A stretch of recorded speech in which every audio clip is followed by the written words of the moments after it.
En esta ocasión les quiero hablar del concepto. Es el siguiente paso en lo que nos hemos propuesto como trabajo de grado. Y en nuestra estructura implica que ustedes hayan adelantado unas actividades por su cuenta que tienen que ver con haber recopilado información sobre sus proyectos de grado. Para hablarles de lo que significa el concepto, de cómo se utiliza el concepto en este proceso de arquitectura que les estamos planteando, me voy a apoyar en tres autores principales.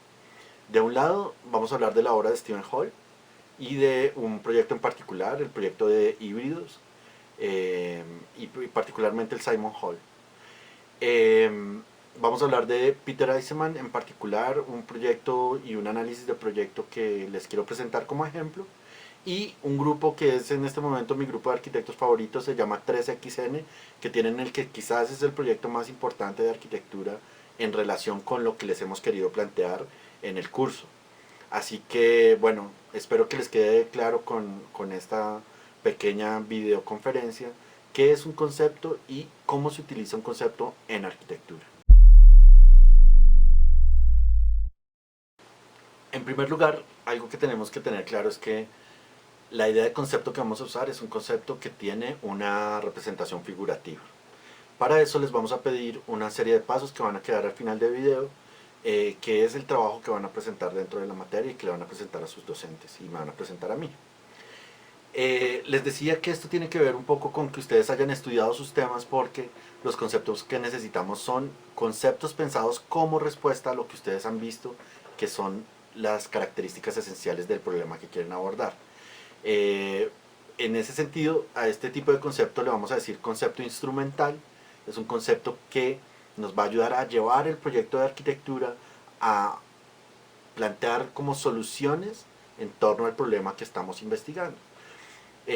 Tenemos varios ejemplos dentro de la universidad. Algo que no he hecho es invitarlos a que lean las tesis que se han colgado en el repositorio de la universidad. Creo que es muy importante que vean las tesis que han hecho sus compañeros.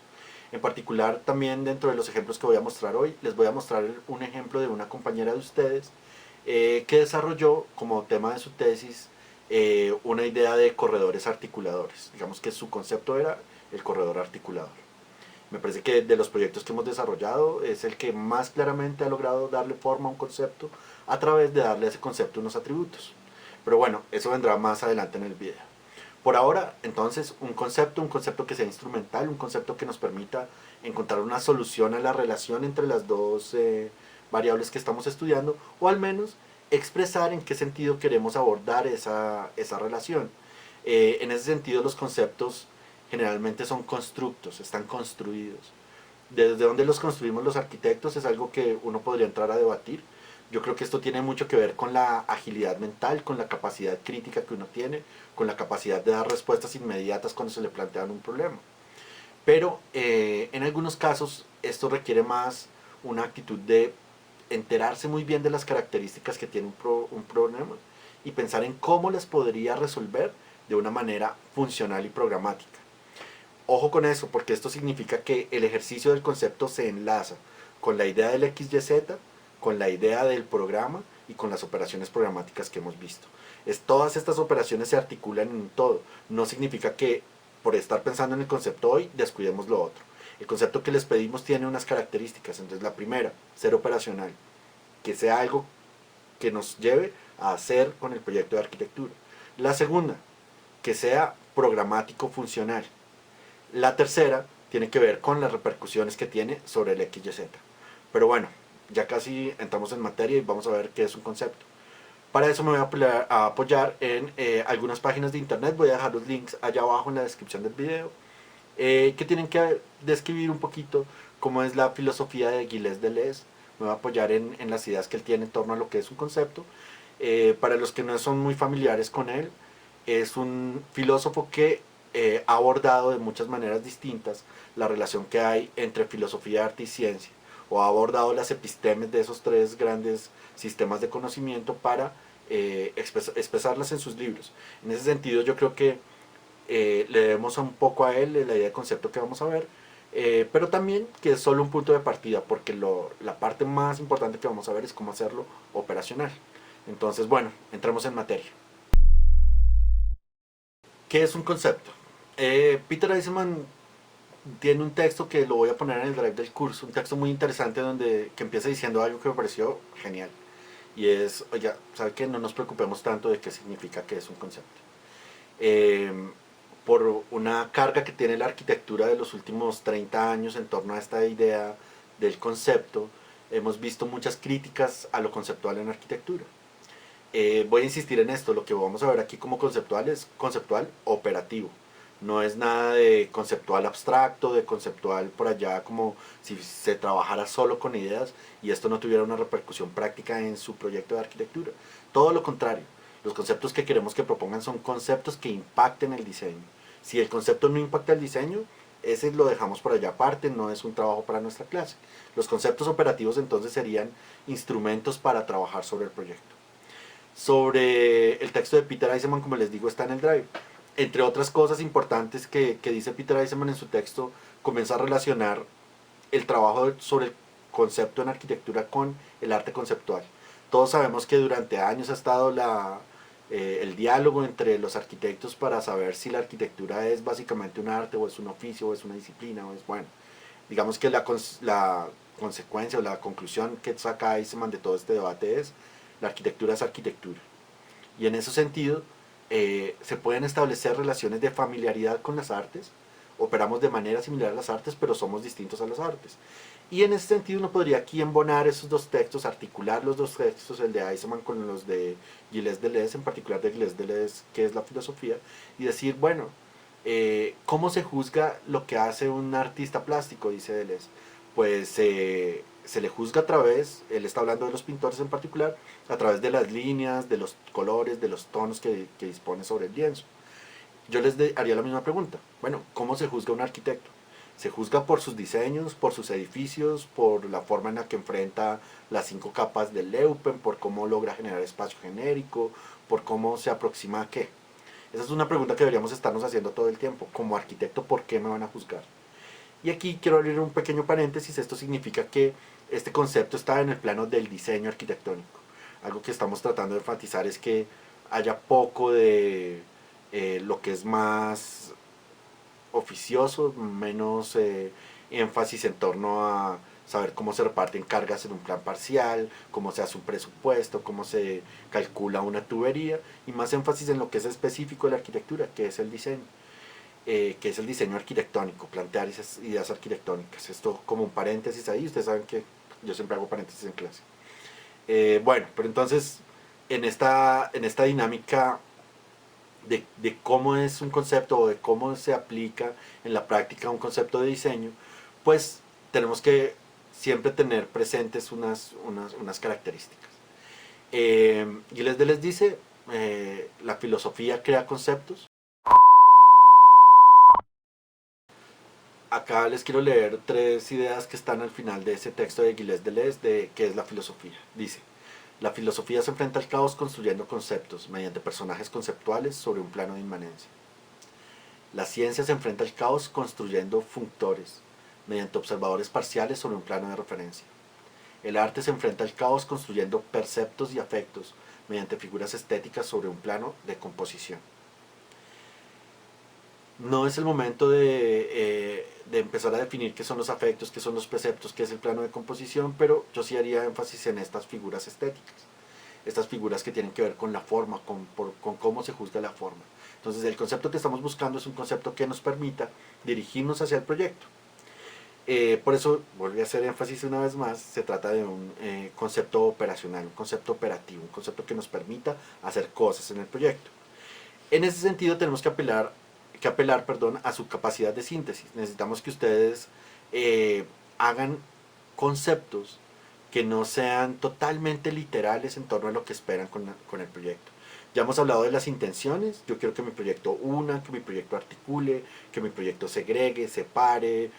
Bueno, hemos visto diferentes intenciones en todos sus proyectos. Acá de lo que se trata es de encontrar el concepto instrumental como respuesta a la relación y que esté expresado de alguna manera desde la generalidad. Así que necesitamos de su capacidad de síntesis. Es como si uno atrapara toda la respuesta a la relación y la tratara de meter en un solo paquete y ese paquete fuera ese concepto instrumental.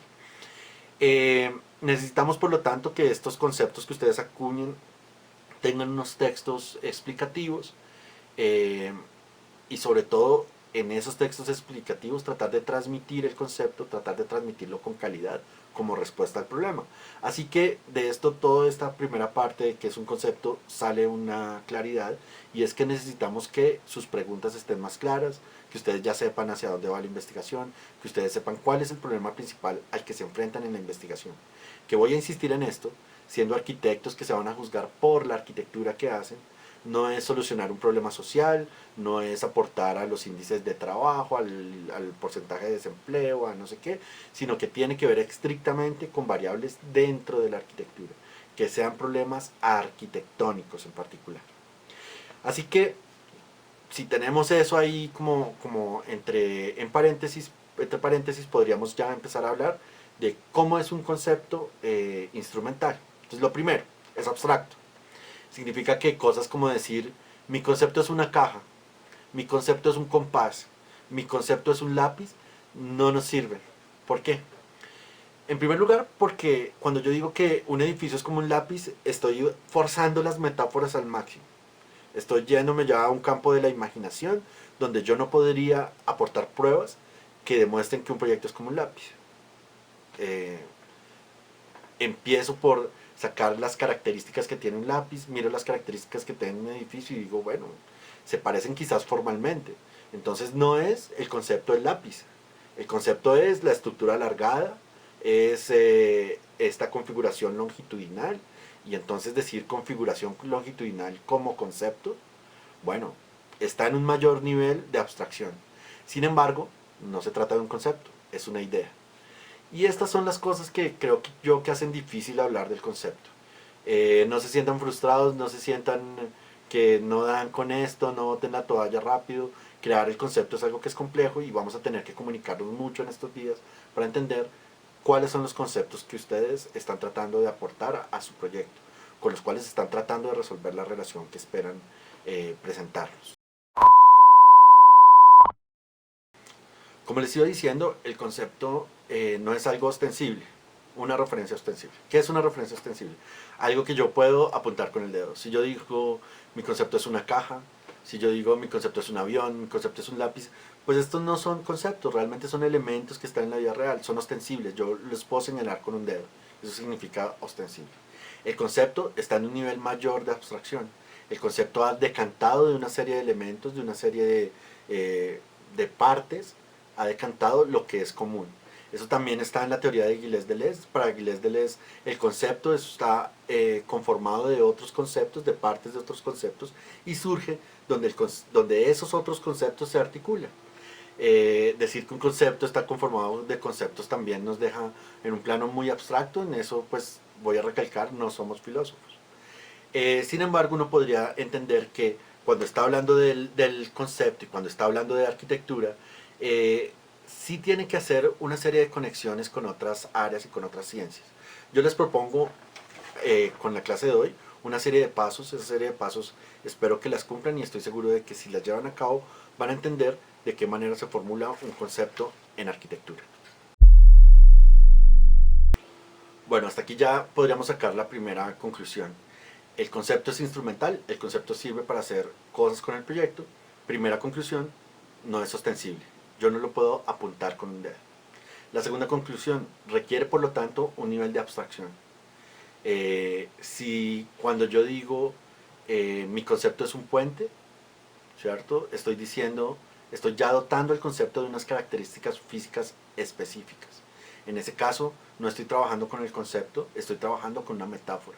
Estoy diciendo, el proyecto tiene unas características que son similares a las de otro objeto. Y eso no se trata lo que les estamos pidiendo.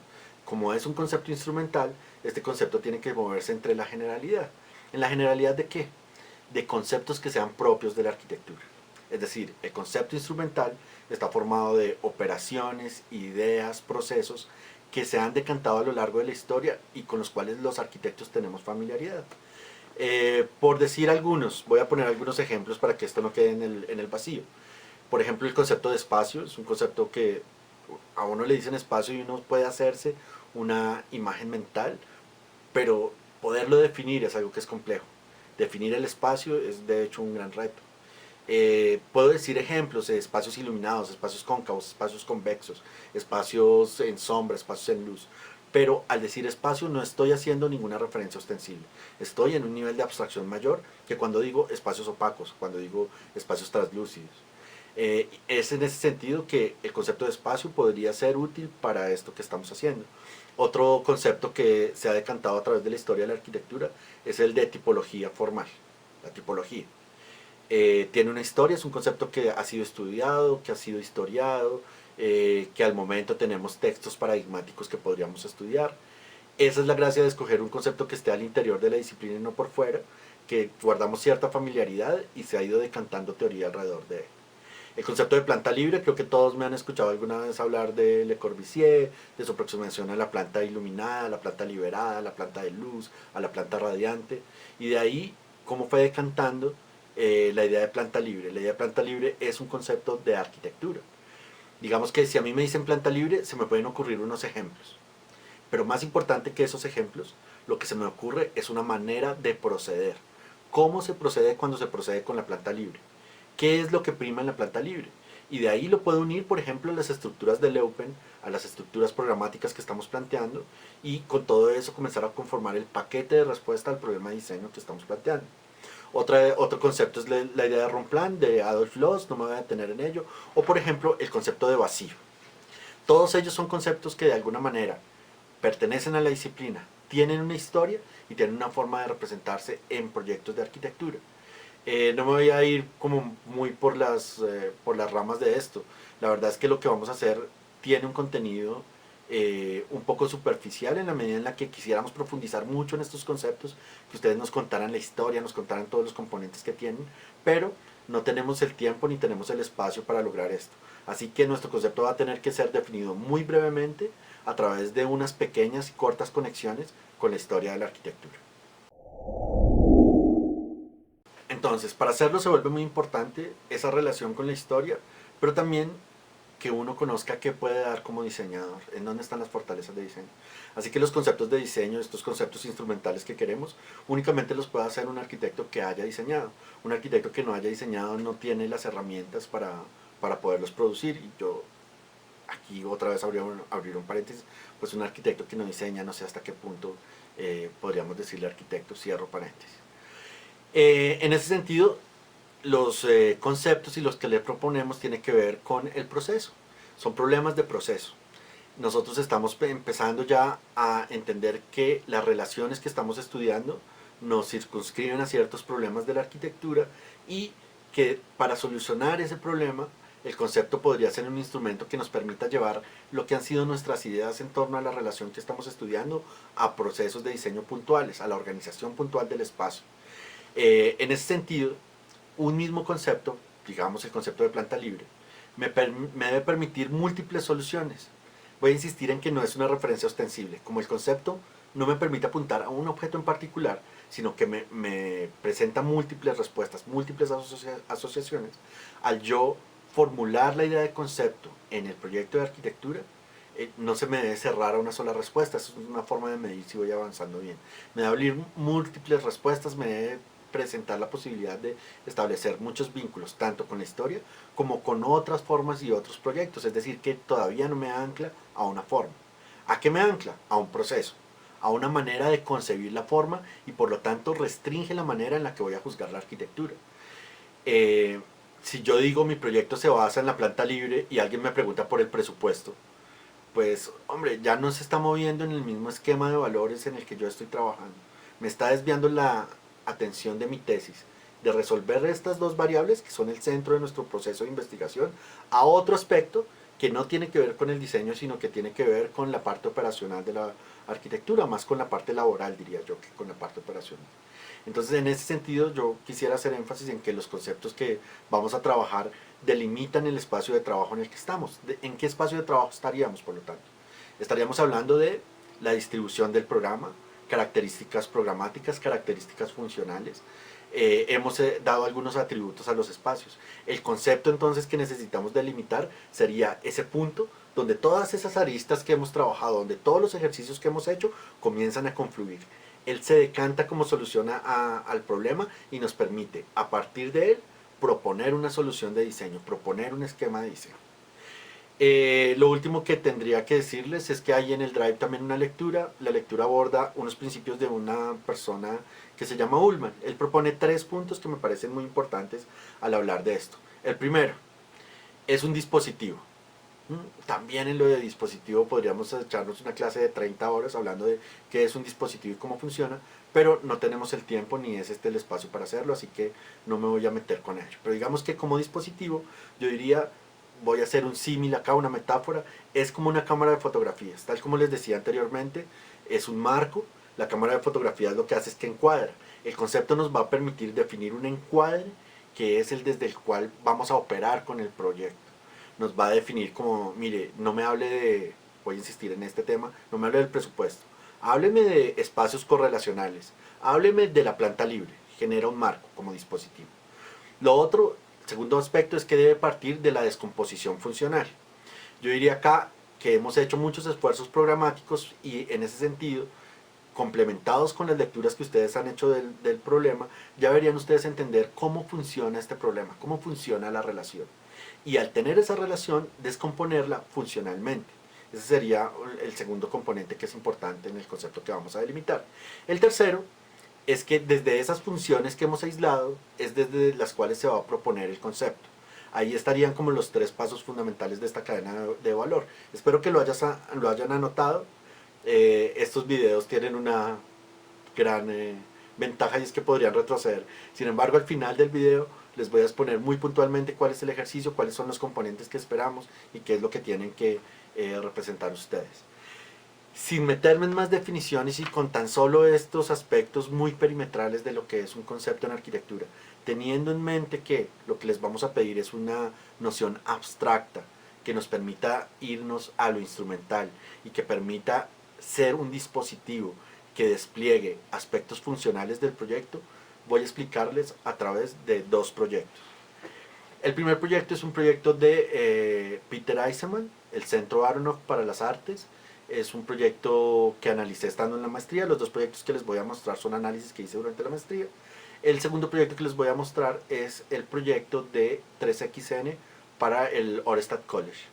Sé que mis estudiantes ya deben estar hasta acá, de que siempre que tenemos una clase les hablo del Orested, pero es que el Orested fue el que me permitió entender cómo se articulaban todas estas ideas que les estoy presentando.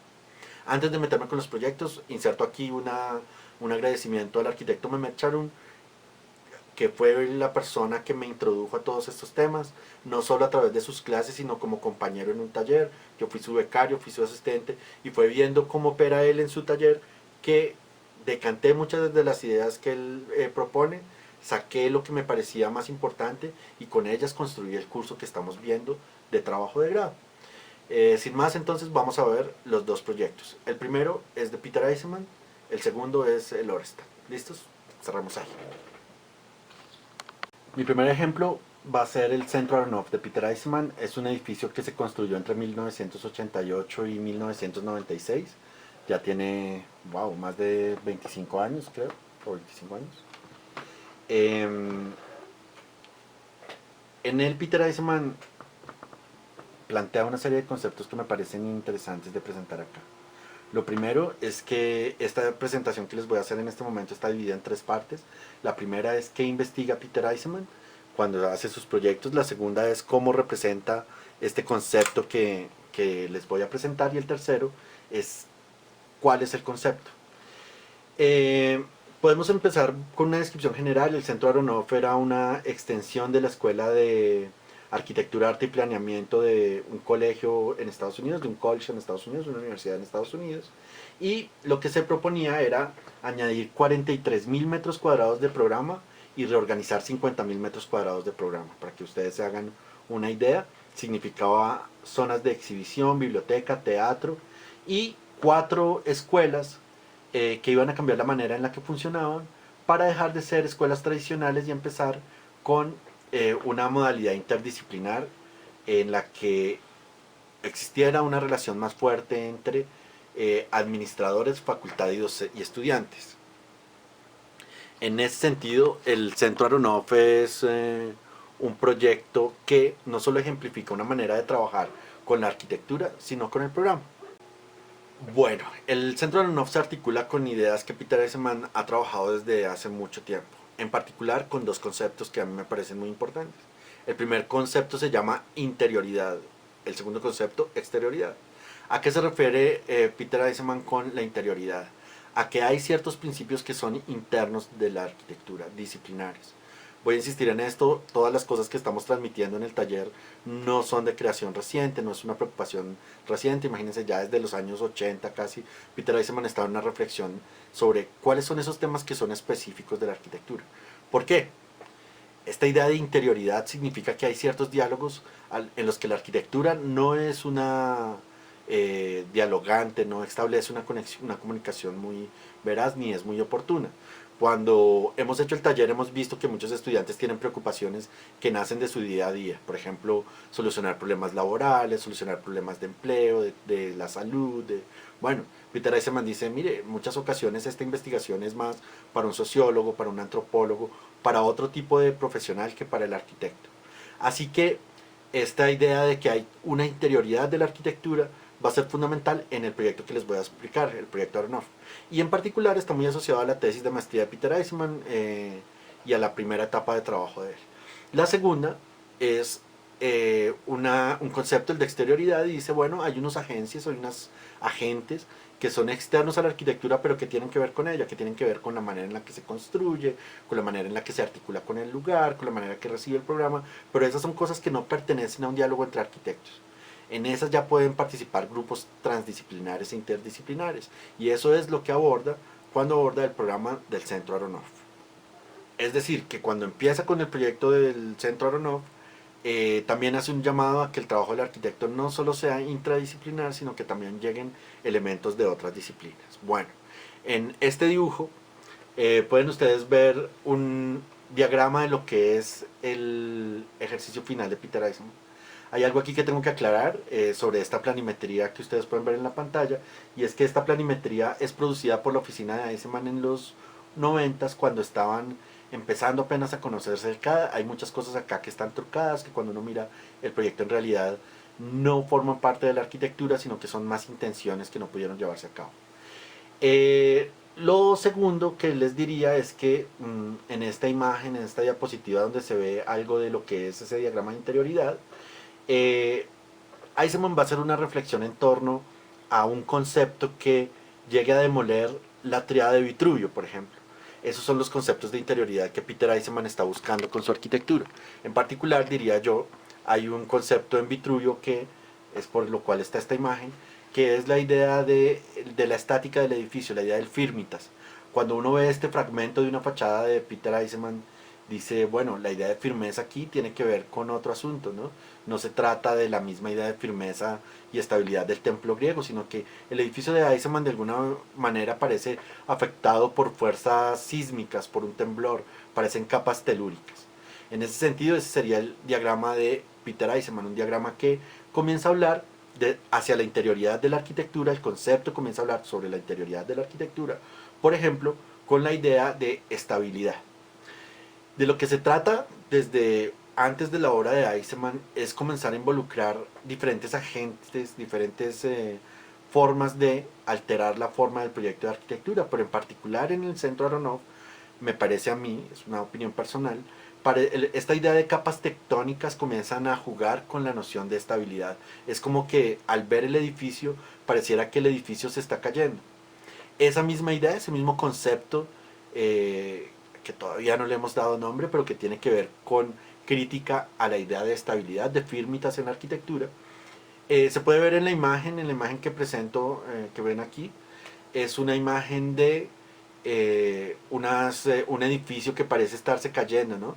La idea de la horizontalidad no es muy clara, y cuando uno hace zoom en algunas partes de la imagen se da cuenta de que el edificio está hecho con drywall, que es un material no tradicional, es un material que de alguna manera se opone a lo que son esas leyes tradicionales de la arquitectura. No sé si lo han escuchado de sus docentes, pero la idea de que hay materiales nobles e innobles. El concepto que comienza a formular Eisenman va a la base de interioridad de la arquitectura, y por lo tanto también tiene que ver con ideas como la firmeza, la estabilidad o la utilidad. Para lo de la utilidad, yo creo que el concepto le permitió a Eisenman hacer una operación que es más o menos clara, y por eso hablamos de que el concepto tiene que ser operativo. El concepto me debe permitir una forma de acercarme a la arquitectura. Así que volveré sobre esta idea de distorsión. El diagrama de Peter Eisenman distorsiona esta clave de firmitas, utilitas, venustas de la arquitectura y las pone en una resonancia distinta. El sistema arranca, por lo tanto, con la repetición de un elemento del programa. Ese elemento del programa es un aula. Peter Eisenman hace un trabajo con los estudiantes, con las directivas y con los profesores de la escuela de diseño, y comienzan a mirar cuáles son las dimensiones de un aula ejemplar. El aula ideal para desarrollar bueno, la escuela es de arquitectura, urbanismo y diseño. Y en ese momento también comenzaron a llegar laboratorios de multimedia y de computación. Entonces, las aulas que están dispuestas en serie en el primer diagrama son sometidas por Eisenman luego de esta etapa inicial de proyecto a un algoritmo. Ese algoritmo lo que hace es que establece una distancia entre ellas de tal manera que algunas aulas se comienzan a superponer con otras. Si ustedes lo ven en las operaciones programáticas que hemos hecho, estaríamos en el terreno de las operaciones programáticas. Comienzan a generarse espacios intersticiales, espacios interiores a otro, la conexión de dos aulas por una tercera, una serie de relaciones que tienen que ver con que la métrica de las aulas perfectas sea sometida al algoritmo. El segundo proceso en este diagrama de interioridad tiene que ver con someter esas aulas a una lógica de las curvas de nivel. Eisenman mira aquí cómo es la topografía del lugar y se inspira en unas imágenes que también están a continuación en esta curva de nivel para establecer un diálogo entre la estabilidad del proyecto y la curva. Con esa idea de curva de nivel, las aulas que habían sido sometidas al algoritmo obtienen una segunda deformación, la deformación que tiene que ver con la curva de nivel. Una tercera deformación del diagrama de interioridad, del diagrama que entra en diálogo con la idea de utilidad, es que se comienzan a apilar los niveles. Pero en este apilamiento, los pisos no se sobreponen uno al otro. No son como canastas de cerveza que se sobreponen una encima de la otra. No es como el ladrillo puesto a petaca, que tiene que ver nuevamente con las canastas de cerveza en nuestra mampostería tradicional, sino que tiene que ver con la idea de belleza. ¿Qué pasa si al sobreponer los pisos unos con otros, yo llego con otro principio, esta rotación del corte? Y al rotar el corte, el edificio deja su idea de estabilidad atrás, pero la idea de utilidad subsiste porque las aulas están todavía por dentro dando métricas de divisiones interiores de muros y de columnas, pero la idea de belleza es la que comienza a caer en crisis. Así que aquí se abre como todo un tema, ¿no? Hay personas que admiraban esta capacidad de Eisenman de generar el proyecto a través de operaciones no personales. No se trataba de un arquitecto dirigiendo el diseño. Y otros que definitivamente dicen, oiga, esto es un juego, esto son simplemente esquemas de computador, este tipo lo que está desembaucándonos, bueno, en fin. Yo soy de los primeros. A mí me parece que las obras de Eisenman no comportan una idea tradicional de belleza, pero sí operan en una idea muy importante que comenzó a poner presente, por ejemplo, la idea de que no hay relación entre revestimiento y estructura, entre revestimiento y función, entre actividad y forma, y eso nos puso a discutir como arquitectos. Por ejemplo, algo que comienza a caer en este diagrama de interioridad para lograr estos pisos que parecen ser capas tectónicas, pero que simultáneamente están arreglados por la métrica del salón de clase y por la necesidad de dar clases, es que materiales como el drywall comienzan a ser parte de la composición sin ningún tipo de resquemor por parte del arquitecto. Finalmente, el resultado de estas sobreposiciones son estos pisos inclinados. Voy a insistir en que aquí hay todo un tema de la idea de belleza. Así que un solo concepto, con el carácter operativo que tiene, le permite a Eisenman enfrentar estas ideas de interioridad. La siguiente es más una idea que tiene que ver con la exterioridad del proyecto. Así que voy a hacer un corte acá, les voy a presentar una imagen de Peter Eisenman y arranco con el diagrama de interioridad.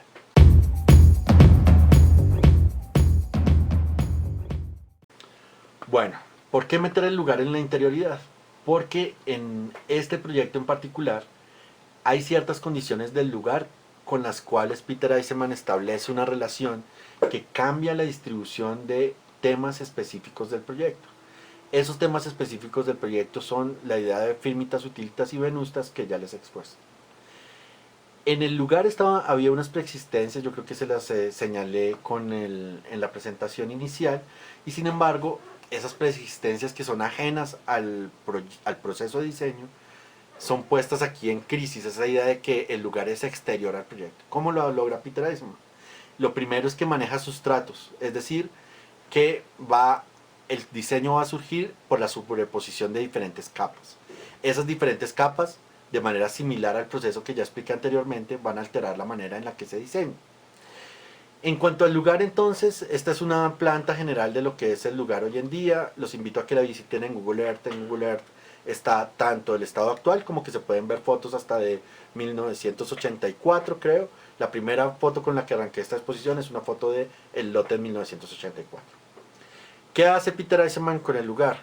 No solo reconoce la existencia de las curvas del lugar vueltas operativas como un instrumento para deformar la lógica de los salones, sino que comienza a operar con la segunda parte del proyecto, que era reorganizar unas existencias. Para eso, utiliza el edificio que ya está en el lugar, el edificio que ya estaba construido, y lo divide en 3 fragmentos. Esos fragmentos se corresponden a un edificio que es el edificio Alms, donde había una parte administrativa y una parte de las escuelas.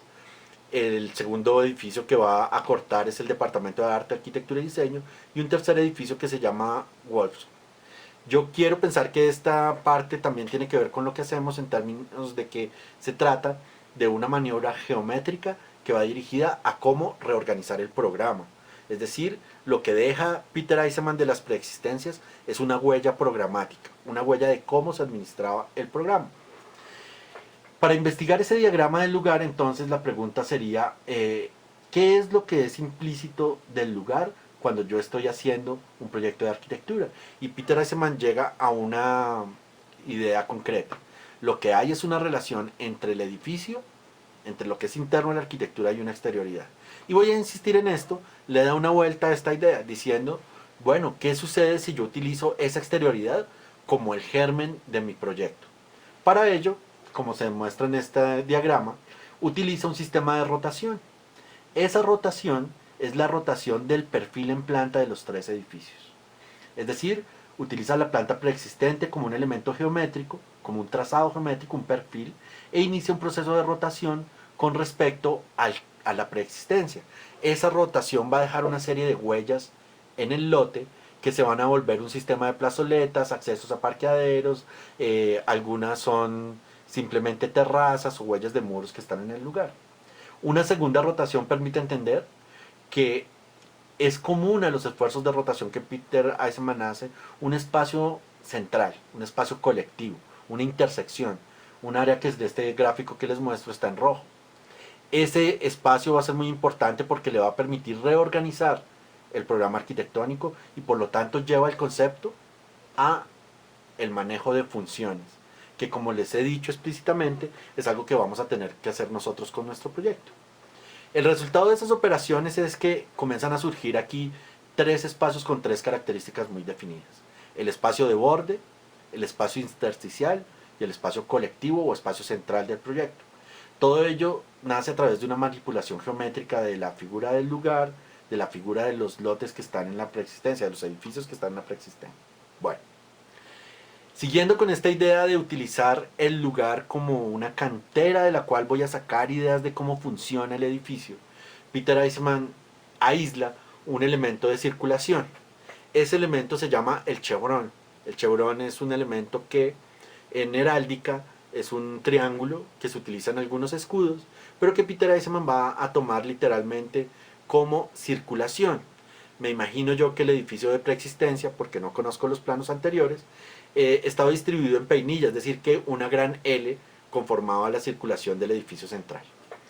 En esta segunda parte de operaciones con la preexistencia, Peter Eisenman empieza con la adición de muchos elementos tipo chevron que enlaza a la manera de un zigzag que recorre todo el proyecto. Con ellos va a empezar a distribuir las funciones, voy a insistir en este punto. Como es un espacio intersticial, es decir, un espacio entre permanencias, esta circulación en él le va a permitir abrir una especie de hendidura que recorre todo el proyecto. En este gráfico, que es un poco ya complejo, y de aquí se entiende que la apariencia compleja que tiene el proyecto de Peter Eisenman, sobrepone las dos tramas. La primera, la de rotaciones hechas sobre el edificio en preexistencia. La segunda, la rotación del chevrón en cada uno de los casos de la rotación. De tal manera que el proyecto comienza a ganar en complejidad formal, pero si hiciéramos una descomposición de cuál es el asunto son unas repeticiones muy ancladas en el manejo geométrico del espacio que hacía el movimiento moderno, al cual se le ha dado una dimensión adicional de complejidad por la presencia de elementos de CAD. El uso del computador se vuelve acá muy importante. Bueno, siguiendo con las ideas de lo que hace Peter Eisenman y utilizando nuevamente la presencia del computador, hay otras operaciones que hace sobre el edificio. Esas operaciones son sustracciones o adiciones sobre la silueta general de los edificios. Como les decía anteriormente, se van a volver terrazas, se van a volver algunos cerramientos y otros elementos, pero el chevrón como un elemento sólido, la circulación convertida en sólido, le va a permitir fragmentar los edificios en una serie de elementos programáticos que después va a enlazar con la propuesta del edificio nuevo. Estos que ustedes ven acá son esquemas en los que trato de mostrar cómo el chevrón, la circulación en zigzag, entendida como un elemento sólido, comienza a intersectarse con las rotaciones de los edificios en planta, y es por esa intersección que uno ve cierta nivel de complejidad en el edificio. El siguiente paso sobre la idea de interioridad tiene que ver con la topografía. Ya habíamos hablado de las curvas de niveles para generar estas aulas que parecen estarse moviendo en el espacio. En este sentido, esta imagen de la topografía habla también de la rotación, no solo entendida desde la planta, sino también entendida desde el alzado. Los edificios que parece, les digo yo, se pueden asociar a placas tectónicas porque han sufrido rotaciones y parece que se estuvieran cayendo, pues están relacionados con esta manera de mirar la jardinería, el paisajismo que rodea el lote. Es decir, una relación entre las curvas de nivel y la distribución del programa que repercute sobre la forma. Y en eso creo que Peter Eisenman logra una novedad. Ya habíamos visto este diagrama de la rotación. Esta idea que tiene Peter Eisenman de traer elementos de otra materia, que no es la arquitectura, e integrarlos dentro de la arquitectura, va a ser fundamental para entender lo que es el proyecto. Del algoritmo ya les había hablado. No me voy a detener mucho en ello porque creo que quedó suficientemente explicado cuando hablé de las manipulaciones de la topografía. Sin embargo, acá lo quiero traer como un diagrama de exterioridad porque cuando nosotros hablamos de algoritmo estamos hablando de matemática. Puede que yo esté mintiendo, pero creo que dentro de nuestro programa, dentro del programa de la mayoría de las escuelas de arquitectura en Bogotá, ninguna trata el tema de los algoritmos en la producción de la matemática, ¿cierto? En la producción de la física. Hay sin embargo una relación, y creo que en eso Peter Eisenman fue una persona adelantada a su tiempo, en que el algoritmo comienza a ser el anuncio de la arquitectura paramétrica que hoy está tan de moda. Sin embargo, como diagrama de exterioridad, aquí el algoritmo lo que hace es algo que hemos definido como el moiré. ¿Qué es el moiré? Es una textura de interferencia. Si ustedes lo buscan en internet, yo creo que pueden encontrar la definición exacta, pero aquí la textura de interferencia la relaciono directamente con el sistema espacial. Es decir, las aulas se traslapan programáticamente, pero también se inclinan por la presencia del algoritmo. Y eso da una idea de estructura espacial que es distinta a la que saldría si solo utilizáramos un recurso geométrico. Es decir, que en unión con las operaciones de interioridad que ya habíamos visto, el algoritmo es una herramienta externa, es una herramienta computacional que permite cambiar la manera en la que se presenta el proyecto de arquitectura. Ese moiré tiene que ver también con la curva de nivel que permite encontrar esta distorsión de las aulas. Sin embargo, pongo este gráfico porque me parece importante señalar que esto también se podría hacer con geometría. Es decir, es posible encontrar los centros en torno a los cuales gravita la curva de nivel y cómo esos centros operaban sobre la curvatura. Y en este gráfico presento, miren, si solo estamos hablando de la interioridad y de un proceso tradicional, en arquitectura tendríamos las aulas alineadas. Cuando viene el elemento externo, que es el algoritmo, empieza la yuxtaposición. Cuando viene la curva de nivel y el algoritmo se pasa a la curva de nivel, lo que tengo es una curva que altera el ritmo de las salas. Cuando superpongo los pisos y llevo el algoritmo sobre la sección, estoy en un elemento totalmente distinto. Ya no estoy trabajando con salones de clase, sino que alcancé el grado de abstracción que les decía es implícito en todo concepto. Con la abstracción de la curva, Eisenman logra integrar ese algoritmo externo en cómo se distribuyen las aulas y por fin llega a dónde está el meollo del asunto. Está en que la idea de firmeza, utilidad y belleza está ligada a la producción de la arquitectura por el arquitecto. Y la presencia de los computadores entonces comienzan a debilitar esa presencia del arquitecto. La topografía también influye sobre la horizontal. Les pongo aquí un poco cómo sería la distorsión de esas aulas si la viéramos sobre la volumetría. Y digamos que lo que hace el diagrama finalmente con estas imágenes es poner en crisis supuestos de la interioridad, de la tradición. La topografía logra generar esta imagen de un edificio que ya no obedece a la idea de estabilidad y decoro. Finalmente, creo que el otro tema de exterioridad sobre el cual hay que hacer énfasis es la idea de espacio intersticial. Es un tema que va a estar presente en toda la obra de Eisenman. De hecho, les recomiendo que lean el libro de Peter Eisenman, 10 edificios canónicos, que dedica bastante esfuerzo a estos espacios intersticiales. La búsqueda que hizo Peter Eisenman le permitió llegar a esta colisión de dos sistemas espaciales. De un lado, el que está regido por el chevrón y que ha dividido funcionalmente las preexistencias en bloques, y de otro lado, estas aulas que al juntarse, que al yuxtaponerse, que al ponerse una al lado de la otra, generan un espacio colectivo.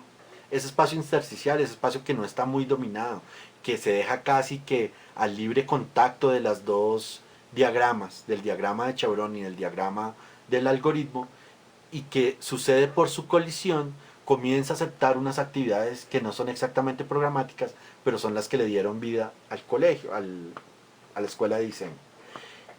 Son estos espacios que se podrían apropiar por la comunidad, que no son privados, que están totalmente abiertos al público, que permiten, como en estas imágenes, pues entender un poco cómo se construye el conocimiento de manera interdisciplinaria. Finalmente, el espacio que nos deja Peter Eisenman está articulado por unas operaciones. Esas operaciones tienen que ver, voy a insistir, con el manejo geométrico, con el chevrón, pero ante todo con la actitud conceptual en torno a estas herramientas. Finalmente, y esto es una hipótesis, me voy a atrever a lanzar el concepto a definir el concepto que utilizó Peter Eisenman. Sé por la investigación que hice que Peter Eisenman en esta época estaba muy interesado en temas de psicoanálisis y que uno de los temas que analizó fuertemente fue el proceso con Freud. Así que el diagrama, que en este caso podríamos decir es la expresión gráfica del concepto que quiero proponerles, es el diagrama de tablilla. El diagrama de tablilla que Peter Eisenman utiliza opera de la siguiente manera. Hay primero una inscripción original, una incisión sobre la superficie que deja un texto. En este caso es el contexto donde se emplazó, el lugar, los datos preproyectuales, es decir, las lógicas externas, es la presencia de los 3 edificios que ya estaban, es la presencia del programa, es el requerimiento que le hace la universidad. Todo eso ya está inscrito en el proyecto. Son elementos que son anteriores al proceso de diseño. Sobre esa tablilla, Peter Eisenman despliega estos diagramas de interioridad y exterioridad que les acabo de describir. Es decir, tal como en los papiros antiguos de Egipto, y es de ahí de donde viene esta idea de diagrama de tablilla, se borra la tablilla y se reutiliza el material para hacer un texto nuevo.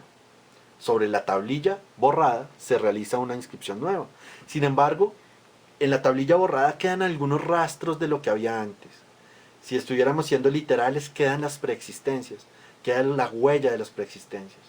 Con el borrado no se aniquilaron las preexistencias, sino que algunos elementos se conservan. Pero sobre esos elementos que se conservan se despliega el nuevo proceso. Sobre la tablilla borrada surge una nueva inscripción. El desplazamiento de la pluma sobre la superficie hace que los bordes de lo que estaba antes y los trazos de lo que es original comiencen a estar en colisión. Quedan huellas del trazado anterior sobre el nuevo trazado. Finalmente, y en la última etapa de este concepto de tablilla, lo que queda es un objeto que tiene un carácter mixto. Tiene elementos de objetos anteriores, tiene esta idea de moiré, tiene esta idea de interferencia, que es el espacio donde los elementos anteriores y los nuevos están en colisión. Así que yo diría, el concepto que utilizó Peter Eisenman es el concepto tablilla. Tablilla de cera, para ser más exactos. Claro, esto es una hipótesis, uno podría decir que no es exactamente el concepto, también podríamos decir que el concepto es el concepto de palincesto. El palincesto, esta inscripción sobre la tablilla, la inscripción de algo nuevo sobre algo que estaba antiguo. Y como ejemplo, como comprobación de que ese es el concepto, pues les dejo estos últimos gráficos donde están los elementos que quedaron de lo anterior y los elementos que aporta el nuevo proceso proyectual de Eisenman en colisión.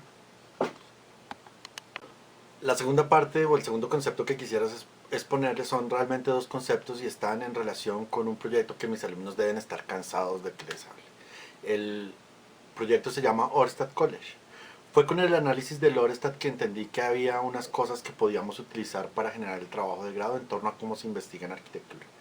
Lo que les voy a exponer también es un trabajo que realicé al interior de la maestría y que me dirigió el arquitecto Mehmet Charun. Si bien se basa en muchas de sus clases, pues casi todos son ideas que yo desarrollé investigando cuáles eran los procesos a partir de los cuales los arquitectos habían propuesto este colegio. Les cuento unos datos para darse una idea. El colegio tiene 1.111 estudiantes. El colegio es un paradigma a nivel internacional en torno a la pedagogía basada en proyectos. Eso es algo que hay que tener claro porque no es un colegio para cualquier tipo de enseñanza, sino que se basa en un tipo de aprendizaje en el cual al estudiante se le propone una meta y él tiene que buscar en sus profesores el apoyo interdisciplinar para lograr encontrar la solución a su trabajo. Es como un poco lo que estamos haciendo nosotros con el trabajo de grado.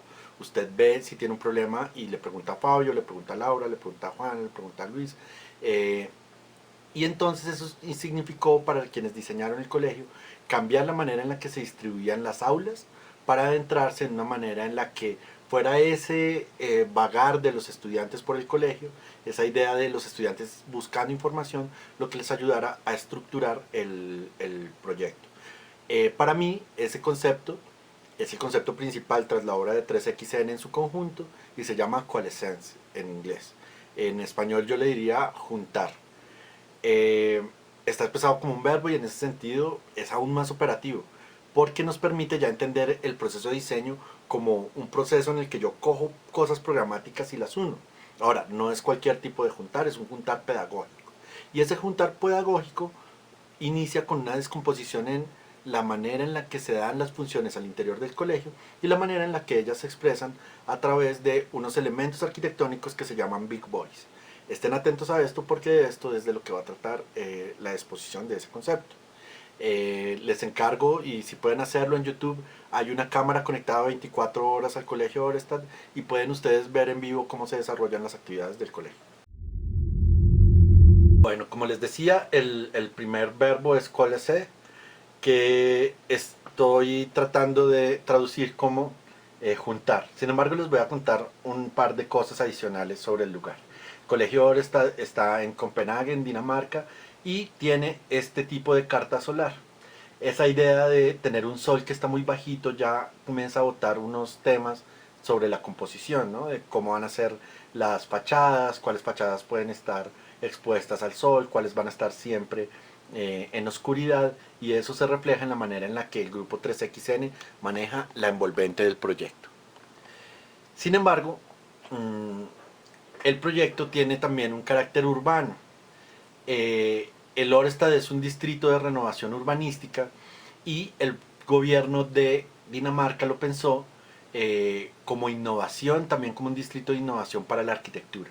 En ese sentido, se escogieron firmas, son firmas particulares. Ahí pueden encontrar a los grandes arquitectos contemporáneos, a Lundgaard Trangberg, a Jan Nouvel, a Barke Ingels. Hay también un hotel muy famoso de 3XN, de los mismos del Colegio Orestad. Creo que todo ello habla un poco del éxito que tuvo el proyecto. Sin embargo, como franja, en ella se pueden ver algunos conceptos adicionales que voy a exponer brevemente, pues porque la idea es que ustedes se llenen de referentes de lo que es un concepto de diseño. El primer concepto se llama trama manhattaniana. Es un concepto que formuló Rem Koolhaas en su libro SMXL y después en Delirious New York. Como ustedes saben, la trama urbana de Nueva York es una trama en retícula y lo que dice Koolhaas es que esa trama en retícula permite que se hagan operaciones desde el borde del lote hacia adentro, generando una variabilidad de las piezas urbanas. En particular, Koolhaas lo relaciona con el rascacielos manhattaniano. Cuando comencé a estudiar la arquitectura de este proyecto, pensé en que esta franja de equipamiento, que como ustedes pueden ver en la imagen media, entre un terreno totalmente doméstico de viviendas, de casas y un desarrollo urbanístico de renovación urbana a partir de bloques de vivienda, significaba el establecimiento de una franja programática. La idea de franja programática también está en Koolhaas y en Bernard Tschumi, la idea de concentrar en unas especies de tiras urbanas programa para que en lugar de proceder desde una manera como estructurada a través de equipamientos puntuales, se comienza a operar desde esta idea de longitudinalidad. La longitudinalidad entonces hace que los equipamientos tengan una franja de contacto mayor con el perímetro urbano que les rodea. En este caso entonces defino yo la actitud de 3XN como franja programática, franja manhattaniana, perdón. Es una franja programática. ¿Por qué manhattaniana? Porque esta franja va a estar dividida por lotes y en cada lote se le asigna un proyecto a uno de los arquitectos famosos. Es muy famoso el proyecto de Barke Ingels, ¿no? De Big. Yo creo que ustedes lo pueden consultar por su cuenta, también el de Jan Nouvel. Yo me voy a centrar en el de 3XN, que es el que se encuentra en el centro de la imagen. Esa franja recuerda entonces esos principios de la malla manhattaniana. En cada parcela se actúa de manera autónoma, pero hay tres relaciones topológicas, es decir, tres relaciones que tienen que ver con tres direcciones que hay que respetar. La primera es con una franja de reserva ambiental, la segunda es con una franja de vivienda y la tercera es con la línea del metro. Yo añadiría otra, perdón. También hay un cruce peatonal y de ciclovía importante para el proyecto. En ese sentido, esta idea de franja y estos tres parámetros se aunan al cumplimiento de normativa climática. Y en ese sentido, estas ya son una serie de factores externos, y aquí vuelvo a hacer ese énfasis en que hay una división entre lo externo y lo interno. Estos factores externos van a determinar la manera en la que se realiza el emplazamiento del proyecto. El Orestad, entonces, obedeciendo estos principios de malla, establece una primera idea. Y aquí voy con un concepto. El concepto es el concepto de campo. Este campo, entender que lo que tengo es un lote, pero que al llevarlo al campo estoy hablando desde la matemática, como un elemento abstracto, que carece de estas condiciones del lugar, sino que se ha llevado a un nivel mayor de abstracción. Es muy importante para 3XN, porque esto significa que pueden crear un suelo artificial, un suelo que no está intervenido por condiciones específicas del sitio. Sí, es un poco paradójico, pero ya les voy a explicar cómo funciona esta idea de campo. En particular para 3XN, inicia con el establecimiento de un suelo artificial, es decir, un espacio neutro donde no hay estas ideas tradicionales del lugar, de obedecer las alturas de los vecinos o de responder formalmente a los vecinos. Lo que hay aquí es una entidad abstracta que no voy a denominar lote, sino campo. Sobre ese campo entonces se va a desplegar el encargo, que es el punto, también un factor externo, que les describiré a continuación. El encargo. El encargo, como les digo, pues es el de un colegio, pero este colegio tuvo una manera de formularse particular. El Ministerio de Educación de Dinamarca formuló un concurso abierto y en ese concurso abierto seleccionaron a esta firma. La idea era que al interior de esta franja se construyeran proyectos de innovación, que iban a ser proyectos que iban a marcar direcciones en torno a las cuales iban a trabajar diferentes ministerios, no solo el de educación, sino también los de creatividad, los de comercio exterior, en fin. El encargo, por lo tanto, tenía que ver con la franja manhattaniana, entendida como lugar de experimentación y de innovación, y la idea de un colegio que se volviera paradigma para los colegios en Dinamarca. Es decir, una doble condición de encargo y modelo. Y la idea de modelo, también un concepto en arquitectura, está presente en el Orestar. El encargo, entonces, al interior de la franja de equipamiento, querían hacer originalmente un equipamiento cultural. Sin embargo, comienzan a trabajar en torno a esta idea de que el Ministerio de Educación necesitaba darle forma al modelo pedagógico por proyectos. En el modelo pedagógico por proyectos, entonces, es importante entender que el docente y el estudiante ya no están en una relación vertical, como sucede un poco en nuestras clases, en nuestra universidad, sino que aquí las relaciones son de horizontalidad. Es decir, tanto el docente como el estudiante son partícipes activos de la formación. Se les presenta un reto entonces, ellos tienen que combinar sus saberes para lograr adquirir o darle solución a problemas en torno a los cuales surge el aprendizaje. Estas imágenes muestran un poco aquí cómo son los grupos de trabajo. Ustedes pueden ver a los estudiantes en sus mesas, pueden ver que el profesor no tiene un puesto fijo dentro de este espacio, sino que tanto el profesor que está en la imagen en primer plano como una profesora que está vestida de vino tinto en un salón más tradicional que se encuentra en segundo plano en la fotografía, están de pie, pero están orbitando entre los estudiantes, no están frente a un tablero. De hecho, esa idea de tablero en el Orestar ha sido reemplazada por tablets. La mayor parte de la formación se da de manera virtual, así que ustedes pueden ver en el piso que el piso es una estructura falsa para poder tener muchos lugares en los cuales conectar computadores y permitir un poco la idea de planta libre. En ese requerimiento o en los requerimientos que forman parte del encargo, un tercio de estas actividades tienen carácter virtual, es decir que de los 1120 estudiantes no tienen libros físicos, no hay biblioteca. Toda la consulta se hace por red, los estudiantes están construyendo wikis, están formulando libros de textos a partir de sus propias investigaciones. El estudiante es por lo tanto un investigador, y voy a insistir en esto, como parte de este tránsito a la virtualidad, tanto el docente como el estudiante están en condiciones similares. Aquí voy a empezar con las estrategias y entonces comienzan los conceptos. El primer concepto sería el de all-over. El all-over significa entender el campo como si se tratara de un tablero de juego. El all-over significa que no me voy a centrar en un lugar particular del lote, sino que voy a distribuir los elementos del programa por toda la extensión del lote. Todo el campo se considera como un espacio en el que cada punto tiene tanta importancia como el otro. Todos los puntos tienen igual importancia. Y eso significa que este suelo artificial se puede entender también como un tablero de juego. Es decir, las piezas comienzan a caer, y cuando comienzan a caer las piezas programáticas sobre el lote, se pueden entender como jugadas que hacen reaccionar otras piezas con otras jugadas. Esta idea de all over y de tablero de juego está en contacto con las ideas de Stanale.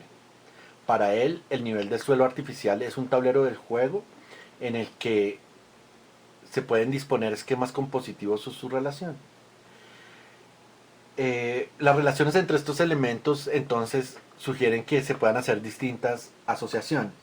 En el tablero de juego uno sabe que cada persona persigue un interés, hace una movida con interés. Los peones, si fuera un tablero de juego de ajedrez, se mueven de una manera determinada.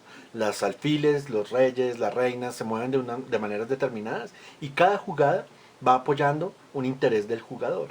Digamos que esa misma perspectiva está en esta idea de entender el Orestar como un tablero de juego. ¿Quiénes serían entonces los jugadores?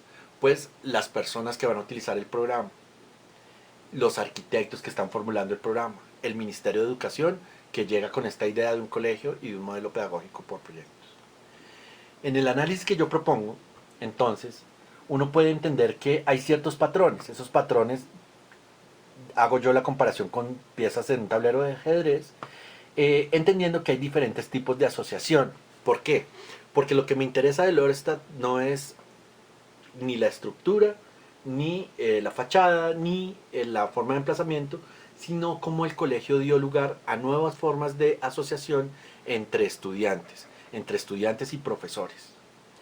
A esa manera en las que ellos están interactuando, de alguna manera les propongo yo una metáfora y es la de entender las tribus urbanas. Imagínense que Bogotá fuera toda un all over, un tablero de juego. Las piezas se han distribuido por todo el territorio, en eso consiste el all over. Cada una de ellas tiene funciones que le son propias y comienza a interactuar con las piezas que tiene al lado. La idea de tablero de juego llega cuando uno ve que el Estado ofrece los servicios en algunos lugares de la ciudad y eso hace que las personas en los barrios se comporten de maneras diferentes. No es lo mismo vivir en Ciudad Bolívar que vivir en Chapinero, no es lo mismo vivir aún dentro de las mismas localidades, no es lo mismo vivir en Chapinero Alto, en Rosales, en Lucero Alto, en Arborizadora Alta. Cada barrio tiene una manera de asociarse que es distinta. Es decir, hay patrones formales que se repiten, las cuadrículas, por ejemplo, en los barrios, las cuadrículas de manzanas, pero cada quien las utiliza de una manera distinta. Así que uno podría entender este lote como un campo donde se van a repetir unas piezas, pero esas piezas son importantes es por las asociaciones entre las personas que las van a usar. Y estas asociaciones uno las podría asociar con la idea de tribu urbana, son tribus, o con la idea de archipiélago. ¿Qué es un archipiélago? Es un conjunto de islas pequeñas, cada una con una cultura propia. Podríamos decir entonces que este tablero de juego, que es el campo de Lorestad, admite unas fichas y que esas fichas programáticas permiten entender asociaciones entre tribus. Cada isla, digo yo en este análisis, deja entrever diferentes maneras de apropiarse un espacio para colectivos específicos. Es decir, no es lo mismo como un parque en la ciudad lo utilizan los pequeños, los adolescentes, los que montan BMX, los patinadores, las señoras que salen de misa el domingo, los señores que vienen de la misa el viernes, etc. Entonces, cada isla, cada porción genera diferentes maneras de asociación, pero en el campo, en este campo en particular de Lorestad, las piezas que trato de representar con esta imagen se han repartido de manera homogénea. Otro concepto del que no hemos hablado, pero que tiene que ver con esta idea de nuevas estrategias en la formulación de proyectos contemporáneos, tiene que ver con la idea de no elección. En este caso en particular, me parece que algunas de las cosas que suceden con el volumen de Lorestad tienen que ver con elementos que son anteriores a las decisiones de diseño. Por ejemplo, este primer gráfico representa que había tres limitantes en la distribución del edificio que el grupo 3XN tuvo que tener en cuenta. En particular, la flecha A señala un flujo peatonal y una ciclorruta que, como les he dicho, es bastante importante en este nuevo distrito que de alguna manera trataba de reflejar cómo podría ser el nuevo urbanismo. En el sentido de la flecha B, este aislamiento tiene que ver con un carácter normativo, con una conexión visual que se esperaba entre los dos lados, entre la vivienda de baja densidad y la vivienda de alta densidad, y de alguna manera permite entender que hay cierta manera de recorrer el nivel cero del proyecto, que como les digo, es un suelo artificial que está 3 o 4 metros por encima del nivel de la calle. En C, en cambio, lo que hay es una relación similar de aislamiento por normativa, pero en relación con una entradas de vehículos y de servicios y de cafeterías y este tipo de cosas. Es decir, una vez tengo yo distribuidas las piezas de las diferentes maneras de asociación sobre el campo, comienzan a ejercerse ciertas fuerzas. Es decir, como trato de mostrar en este gráfico, hay compresión y distensión del campo que se explican porque estas flechas normativas y estas relaciones que anteceden al proyecto comienzan a empujar el emplazamiento del volumen hasta que concretan una forma particular. Es decir, que la forma acá surge no como resultado de una intención arquitectónica, sino por el actuar de esas fuerzas que determinan el emplazamiento. El concepto de no elección implica entonces, por ejemplo, que uno tenga tanta atención a las fuerzas del contexto que sean ellas las que dan forma al volumen. No es el arquitecto el que está disponiendo las piezas. Imagínense que esa fuera la solución al problema de relación entre dos elementos. ¿Entre cuáles dos elementos? En este caso, por ejemplo, diría yo, el concepto de no elección permite resolver de qué manera se relacionan el lugar y el programa, o el lugar y el volumen. ¿Qué relación hay entre el lugar y volumen?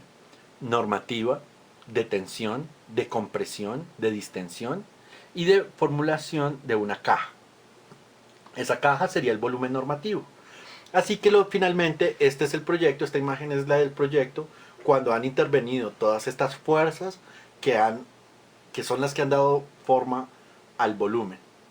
A este proceso le digo yo, es la no elección cuando entiendo que el emplazamiento del proyecto es un campo donde se van a hacer jugadas estratégicas para que diferentes participantes del programa ejerzan esas diferentes formas de asociación que identificaron los arquitectos del programa. El siguiente concepto, o más bien el siguiente matiz de este concepto de Colese, tiene que ver con dar juegos a relaciones y estrategias proyectuales.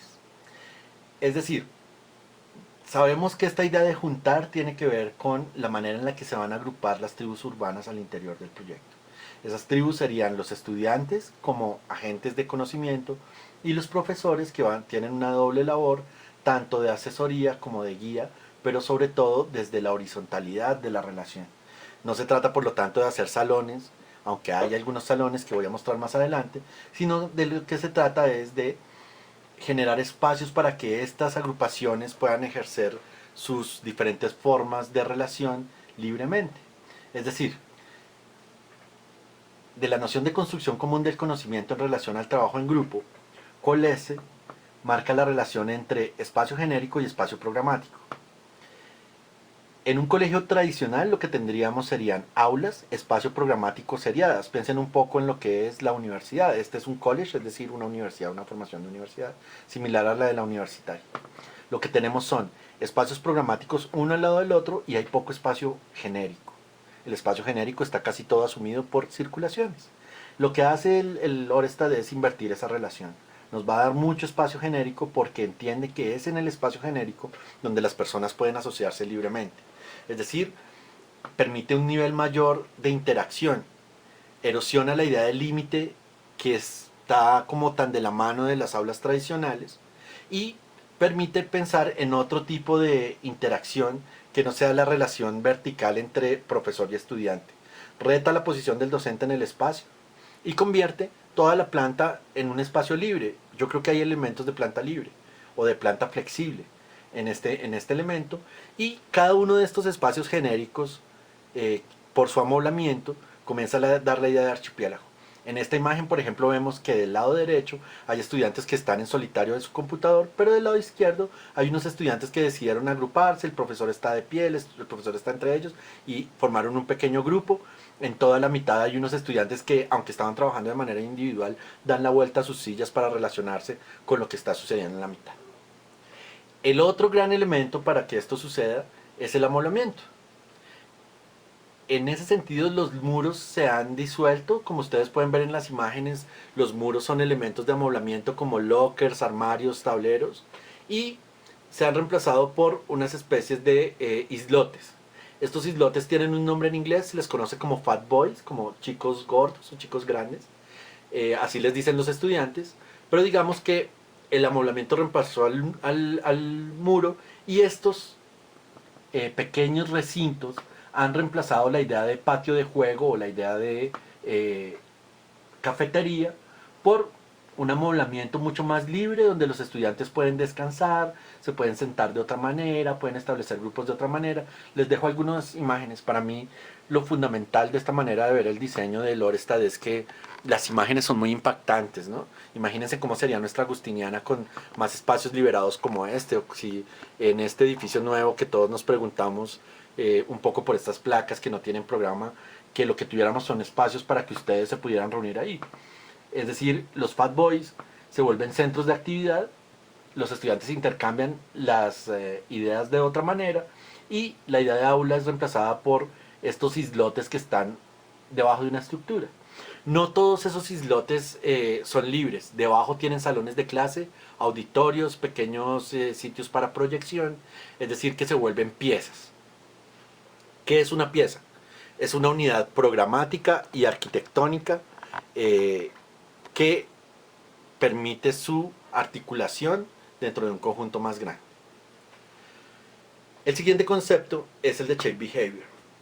Shape Behavior lo propone 3XN, es una idea que dice a ellos lo que les interesa es formalizar comportamientos.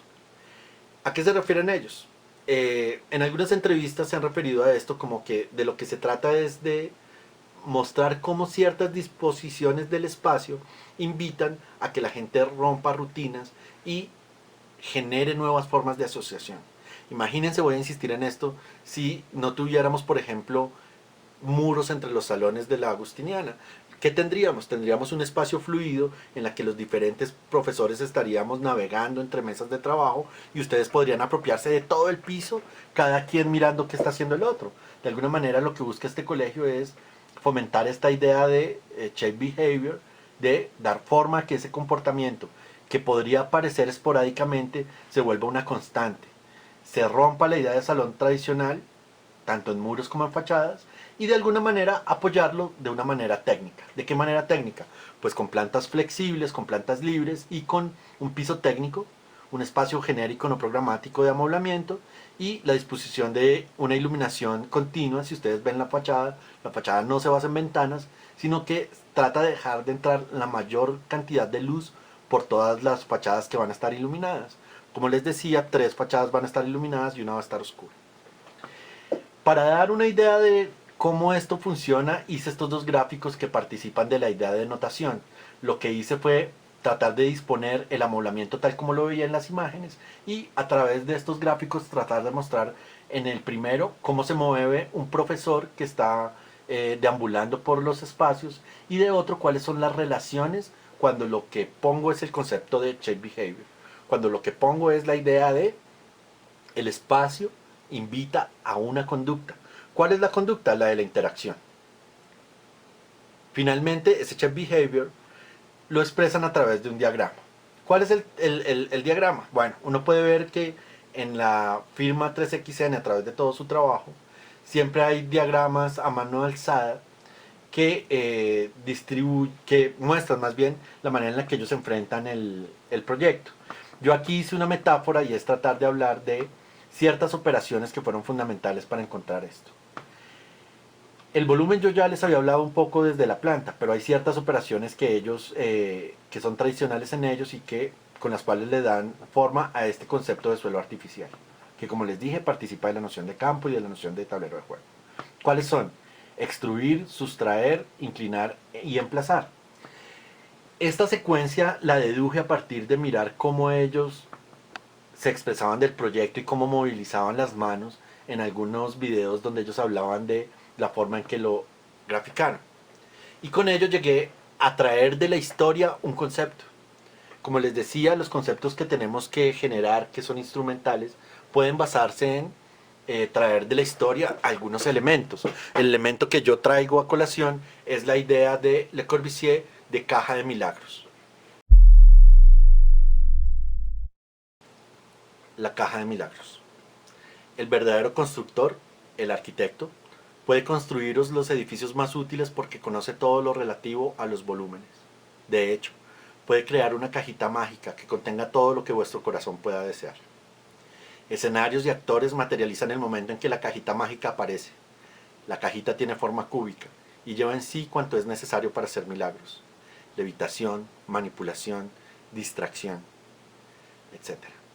El interior del cubo está vacío, pero vuestro espíritu inventivo lo llenará con todo aquello que constituya vuestros sueños, a semejanza de las representaciones de la antigua comedia del arte. Le Corbusier.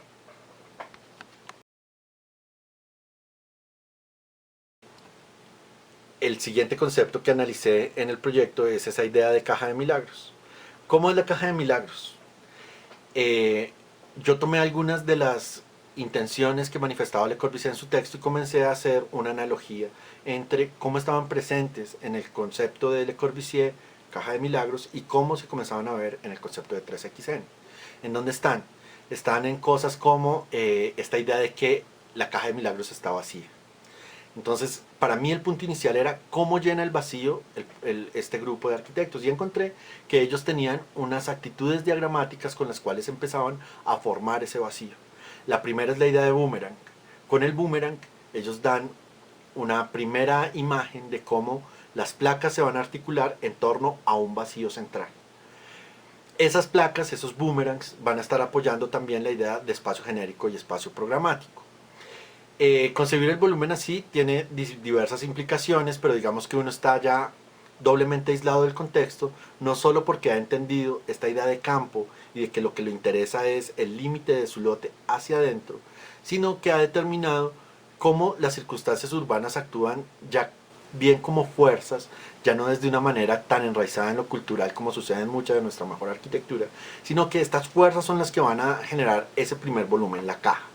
Ahora viene cómo se opera con el vacío. Como les digo, la idea de boomerang va a ser aquí muy importante, la idea de coalescence, de cómo se juntan los actores dentro del espacio, y para ello ellos utilizan esta estrategia que hemos llamado el boomerang. El boomerang, y por algunos análisis que hice sobre el programa, se basa en un esquema aún más viejo, un concepto aún más viejo, que es el de los 9 cuadrados. No me voy a ir mucho con ellos, es un concepto que nosotros utilizamos mucho en la agustiniana, pero yo creo que cada uno de ustedes se ha hecho una imagen de cómo es ello. ¿Qué sucede con los 9 cuadrados? Tradicionalmente, ustedes se acuerdan, el ejercicio se basa en cómo los 9 cuadrados organizan la periferia respecto al centro. En el ejercicio que va a ser 3XN, el centro va a ser un vacío articulador. Y lo que van a disponer son unas celes, unos boomerangs de actividad en torno a ese vacío. ¿Cómo se ocupa el vacío? Con una escalera que va a unir las diferentes celes que conforman el proyecto. En la medida en la que comencé a mirar los gráficos que encontré sobre este proyecto, comencé a darme cuenta que las placas en L iban a recibir el programa, pero que alguien descubrió que si yo tengo la L, la superficie que va a estar en contacto con otra L es mínima. Entre ellas dos, las superficies solo liberan el centro. En cambio, si lo que tengo no es una L, sino que es un boomerang, la superficie que entra en contacto de una placa con la otra es mucho mayor. Quedan espacios vacíos, y esos espacios vacíos permiten la interacción de las miradas. Es decir, hay mucho más contacto visual entre elementos de un boomerang que entre elementos de una L en el esquema de los 9 cuadrados tradicional. Esto me llevó también a entender que ellos no están trabajando por tipologías, sino por una alusión formal a unas estructuras de cóncavo y convexo que están implícitas en la idea de boomerang.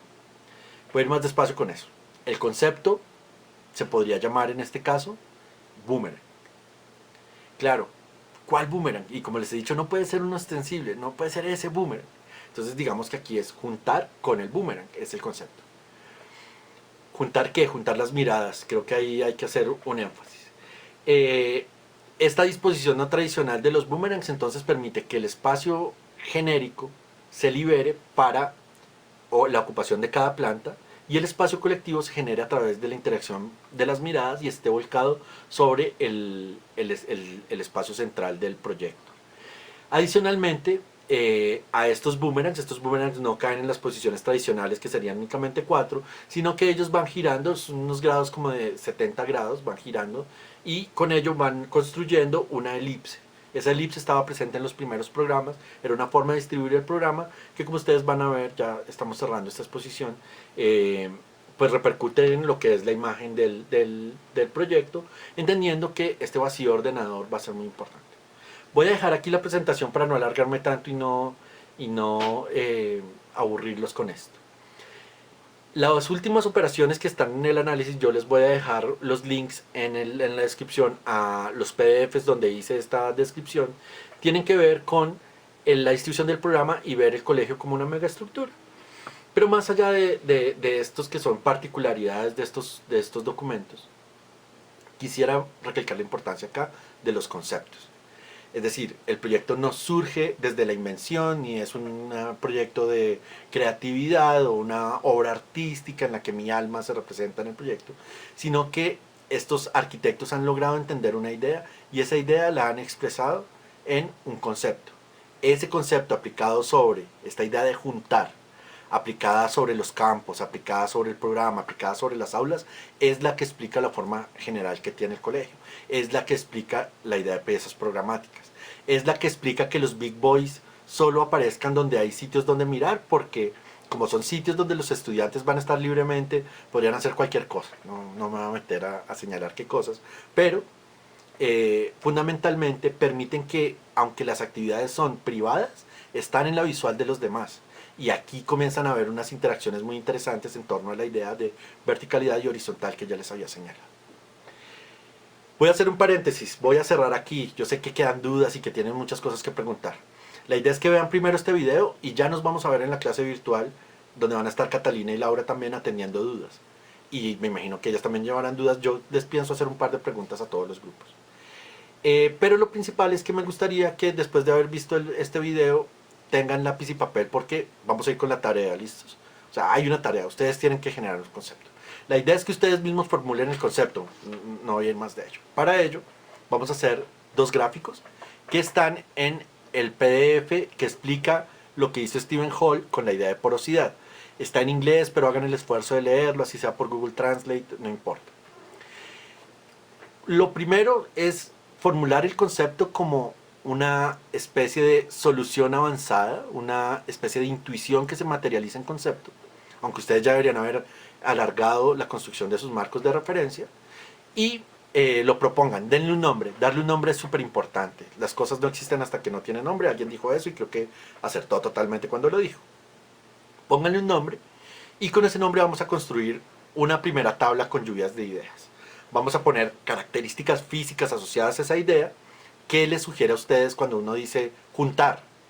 Cuando yo les digo coalescence, yo creo que nadie se imagina nada, pero si yo les dijera juntar para aprender, ¿qué características tendría un espacio y qué características sugiere el mismo concepto? Una lluvia de ideas, todas las ideas que se les ocurren. Después vamos a organizar esas ideas de acuerdo al cuadro de Stephen Hall. Es un cuadro en el que estas primeras intuiciones se organizan con cuáles son intuiciones programáticas y cuáles son intuiciones formales. Y esas las vamos a pasar a través del XYZ, a través de las dos versiones. Yo quiero hacer énfasis en esto. Estuve viendo y casi ninguno de ustedes ha hecho las dos versiones del XYZ. Todos se están concentrando en una sola, pero quiero insistir en que hay que hacer las dos. Esto no es una sola, hay que hacer las dos. Entonces, primera tabla, insisto, qué pena repetirme tanto, pero voy a buscarla aquí para no decir lo que no es. En la primera tabla, características arquitectónicas y espaciales que asocio cuando digo el concepto. ¿Listo? En esa tabla es como un listado, solo vamos a separar de un lado las que son arquitectónicas y de otro lado las que son espaciales. El segundo cuadro es que vamos a ordenar esas características. El cuadro está en la página 10 del artículo que se llama porosidad. Las vamos a organizar de tal manera que esté el concepto, las dos partes de la tabla y abajo vamos a poner a través de qué operaciones creen ustedes que esos conceptos se pueden ver en el XYZ. Sustracción, adición, espacio interior a otro. Pueden basarse también en las relaciones que ustedes hicieron con el programa y las ponen ahí abajo. Como les digo, está en la página 10 de la lectura que se llama Porosidad de Stephen Hall. Y por último, vamos a hacer un cuadro parecido al que se encuentra en la página 6. Vamos a ponernos unas reglas. Ahora sí vamos con reglas. ¿Qué son estas reglas? Son maneras en las que va a operar el programa, su programa arquitectónico, en el XYZ a partir del concepto. Está complejo, ¿cierto? Les voy a poner un ejemplo. El concepto es juntar en el proyecto de Lorestad College. Así que juntar para aprender sería el concepto principal. Por debajo de él yo puedo decir características de juntar. Agruparme, luminosidad, amoblamiento, libertad, conversación, diálogo. Las separo en dos columnas, las que son arquitectónicas y las que son espacial funcionales. Después propongo unas reglas. ¿Cuáles reglas? Por ejemplo, piezas tipo Big Boy aparecerán donde las visuales se cruzan, donde los espacios programáticos permitan juntarse, aparecerá mobiliario libre. donde hay espacios oscuros aparecerán salones tradicionales. El espacio central será siempre un espacio articulador con una circulación. ¿Ven? Reglas. Esas reglas las expreso de una manera gráfica, y a esos gráficos trato de generar, después de tener muchos gráficos de estas reglas, no sé cuántos podrán generar, recuerden siempre generarlos en números impares, voy a hacer un diagrama. ¿Listo? Voy a hacer un diagrama. Una figura que represente el concepto. Dije figura, yo sé que si alguien que sea muy estricto ve mis videos, tiene mil cosas que decir por mi lenguaje, porque mi lenguaje es poco preciso, poco técnico. Vamos a hacer un dibujo, un esquema, un diagrama que represente el concepto. ¿Listo? Entonces vamos a ir de la abstracción total a características espaciales y funcionales, a reglas, y después nos vamos a devolver. ¿Cuál sería ese dibujo abstracto, ese diagrama que representa la idea de juntar para aprender en 3XN? En mi concepto es un remolino tipo boomerang. ¿Listo? Bueno, espero que no sea tan confuso. Voy a dejar los PDFs, voy a dejar la explicación montada y ya nos vemos en clase por si tienen algunas dudas. Nos vemos ahora. Chao.